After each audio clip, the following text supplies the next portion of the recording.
Yo, what up guys, I'm Sammy and welcome back to the Soul Brothers channel. In this video, we're going to be talking about some of the lightest basketball shoes that you can get right now. And if you guys want to get any of these shoes, I'll try to leave a link in the description box. Weight isn't a huge deal, but it is pretty important to me personally as far as like what I want in a basketball shoe, right? So I mean like 0.5 ounces, even an ounce lighter or heavier isn't a huge deal. I feel like something that's a little bit more important is how the shoe feels. Kind of like, you know, is it bulky? Is there anything like bulging out or anything as far as like the midsole goes, or anything in the upper? Is the upper stiff? How does it feel on foot? Does it feel fluid? Does it feel clunky or anything?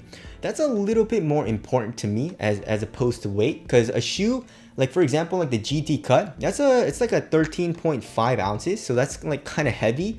Especially comparing it to like some of the shoes on this list, but it doesn't feel super heavy because it's a really responsive feeling shoe. The material is it's thin, it's not bulky feeling or anything, right? So anyways, but weight is still pretty important. I don't want a crazy heavy shoe. It's like, you know, the Harden Volume 5, which is like 16 ounces. So anyways, I got 14 shoes on this list, and also I try to include like good performers on this list as well. So let's get it started off with the 14th shoe, and that's the KD14. So it's 12.59 ounces. The average weight of my shoes is around 12 ounces, so it's pretty much average weight. But as you guys all know, the KD14 is a banger. It's an incredible performer, crazy traction, one of my favorite cushioning setups that you can get right now. Material is super minimal and all that. So KD14, very, very light and very, very good performer. All right, moving on to number 13, we got the New Balance two-way, and it's coming in at 12.22 ounces. Very solid performer. It's 130 bucks. Traction is good. The material quality is pretty bad in my opinion, especially the fuse, but it's a really, really thin material. So overall, the shoe, you can feel very quick and very light on your feet when you're playing in the two-way. Also, another thing that I really like about that shoe is like the outsole teeter. There's a little point in the middle of the shoe where the shoe can teeter off of, and it's kind of like an outsole curvature found in Kyrie's line. That feels really nice as well. All right, moving on to number 12, we got the Curry 305 coming in at 12.2 ounces. Very, very light and very minimal feeling shoe as well. Super comfortable material too. Very good performer. Cushion is nice with the full length micro G, has a good amount of compression. Traction is solid as well.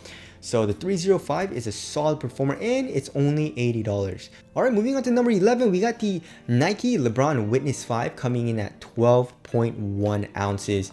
LeBron Witness 5 is a solid shoe. Traction is good, not durable though. Like, do not play outside ever with this shoe. Material, it's not like jersey material, but it's extremely thin. Feels really comfortable on foot as well. So yeah, I mean, I believe it's like $100. So LeBron Witness 5, very, very good performer. Also, one thing that you'll notice on this list is that a lot of these shoes are like kind of cheaper, because cheaper shoes are usually lighter because they use less technology, right? Companies put like super thin, sometimes really cheap, flimsy materials. Not a whole lot going on in the foam. It's probably just like a Phylon or like an EVA or something, and with the outsole, you know? So that's what you'll find. But like I said, most of these shoes are very, very good performers. All right, moving on to number 10 is one of my favorite shoes to play in right now, the Puma Clyde All Pro. It's coming in at 130 bucks, and it's 11.99 ounces. And it feels a lot lighter than 11.99 ounces actually. It's pretty crazy. It's really mind-boggling to me how insanely minimal this shoe feels, especially when you have it on foot. I don't know how they did it, but the material is just so damn thin. But I guess the tongue has a good amount of foam, which makes the shoe feel comfortable as well and like a little cozy. But that material is just extremely thin. The foam is also like not super heavy. You know, like Puma is known for having like super high density foams, and midsoles or foam usually take up a good amount of weight in a basketball shoe, or just any shoe in general. But yeah, and also like that curve in the forefoot is just extremely curved. It curves up like crazy. So it just kind of like keeps you on your toes as well. So I mean, you feel super light, very quick on your feet. The shoe feels extremely minimal on foot, and it's a great performer. All right, moving on to number 9, we got the Kyrie 7 or the Kyrie Low 4. Pretty much the same exact shoe and pretty much the same exact weight. It's coming in at 11.85 ounces, around there. Crazy good performers. The traction is phenomenal. And of course, you also have the outsole curvature, which feels very, very nice. All right, moving on to number 8, we got the Jordan Why Not 0.4 coming in at 11.64 ounces, which is pretty insane because remember the 0.1? And then the 0.2, even the 0.3. 0.3 I guess would be like kind of like more average weight, but the 0.1 was like 15, 16 ounces, super heavy, extremely bulky too. Same thing with the 0.2. So it's crazy to see like how the line has changed. I mean, I guess Russell Westbrook is kind of leaning towards lighter and more minimal feeling shoes, but like the Why Not 0.4, it doesn't look super lightweight or anything, but the actual material, even though there's a lot going on with it, it's extremely thin. And also the tongue has a good amount of padding, and the ankle area, there's a good amount of padding. And it feels very cozy too.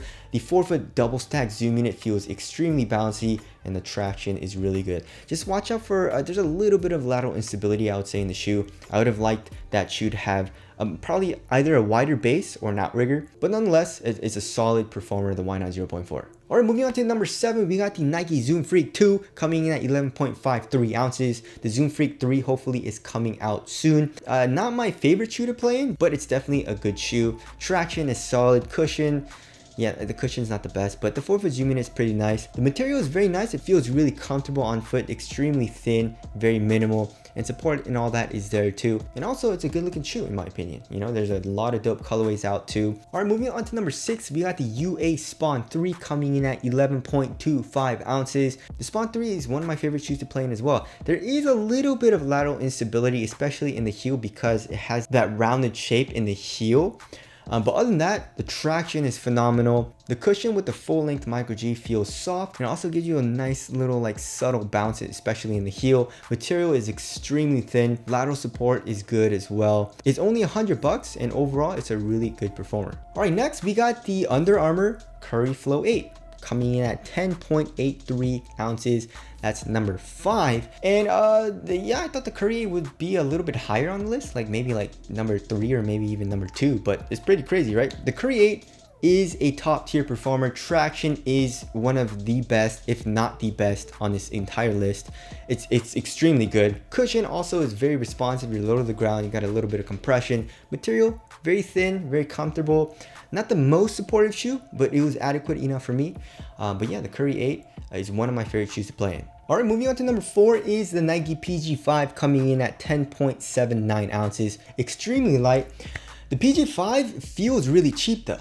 You know, like the material that they're using, that mesh material feels pretty damn flimsy, especially when you get it at first. It's just a shoe that feels really cheap on foot. You know, and usually I don't really care, you know, material quality, I don't really care all too much as long as it feels nice on foot, as long as it conforms to your foot very well and all that. I don't really care, you know what I mean?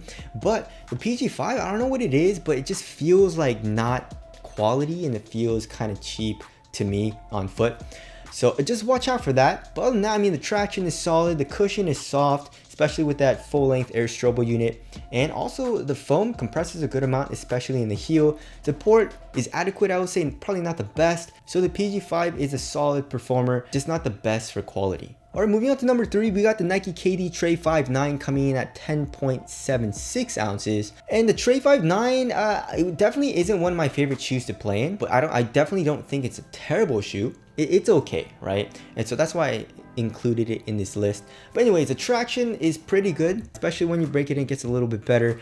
The cushion also is okay. The forefoot zoom unit is pretty nice, and then the Renew cushion in the heel is okay as well. Materials are okay too, but the fit for me wasn't the best. But other than that, I mean, if the shoe fits you well, I feel like it's gonna be a good performer.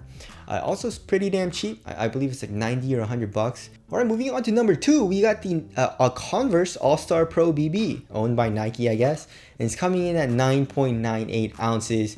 And the All-Star Pro BB isn't available on Converse.com anymore. Pretty weird. I guess it is an older shoe, but they do have the Evo, right? But obviously I didn't review the Evo because, I mean, it's pretty much the same exact shoe as the Converse All-Star Pro BB Low. It's just a different material, or like a little bit different upper, right? But anyways, yeah, traction is phenomenal. Cushion is also pretty damn nice. With that React, you get a little bit of bounce, a little bit of compression. And also the material is just extremely thin. So the Converse All-Star Pro BB, like, it doesn't feel cheap either. You know, it feels pretty damn nice on foot. Support and everything is good. Really, really nice shoe if you guys can still get it. Of course, if you want to get the Evo, I would recommend getting the Evo because it uses pretty much the same exact midsole and outsole as the All-Star Pro BB, but I did not test that shoe specifically out with that different upper, so just take that with a grain of salt. All right, moving on to number 1, we got a drum roll, and that is the Nike Precision 5. It's 9.88 ounces, extremely light, and it's a really cheap shoe. I think it's like what, 70 or 80 bucks, right? And it's a phenomenal performer, right? The Precision line has been solid, and I mean, the traction is really good. Cushion, I mean, it's not the best. There's a little bit of compression in the heel. It's more just like responsive. It's a really low to the ground cushion. So if you want impact protection, or if you want something like soft or with a lot of compression, it's not a great cushioning setup. But the material, I mean, for 80 bucks or whatever it is, it's super nice. You know, it's a textile material. It's thin. It conforms to your foot extremely well. It doesn't feel flimsy or cheap either. Support is there and all that. And it's a pretty good looking shoe in my opinion. You know, so I mean, it just boggles my mind how Nike can put a nice material on the Precision 5, but then like on the PG 5, it's such a crappy material, you know? But anyways, that is the list for the lightest basketball shoes that you can get right now. Again, if you guys want to copy any of these shoes, I'll try to leave a link in the description box. But that's it. Thank you guys for watching, and I'll see you guys in the next one.